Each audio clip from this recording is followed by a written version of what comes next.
Менә безнең хәзер Казанда зур бәйрәм бар. Менә шушы бәйрәмдә кунакка килгән, Казанга килгән, Татарстанга килгән кунакларны сыйлар өчен шушы чәкчәкне җыйдык, эшләдек. Бу чәкчәк безнең 1 тоннада 450 килограмм, аңар 6000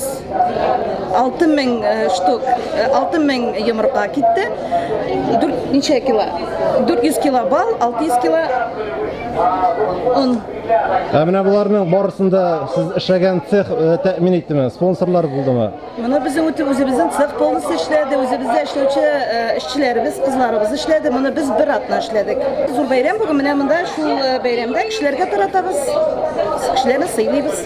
Булар бөтенесе хәләл инде, шулай бит? Бөтенесе дә безнең чәкчәк хәләл.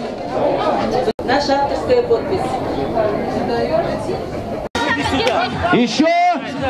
Еще проект, который создан для того, чтобы делать такую благоприятную, хорошую атмосферу для жителей Казани в нашем городе. Естественно, для наших драгоценных гостей и туристов. Если мы угостились чак-чак, у нас есть два выхода, справа и слева, чтобы немножко не задерживать, чтобы это всем досталось и чтобы всем все хватило. Ну что, друзья, еще раз всем классного настроения!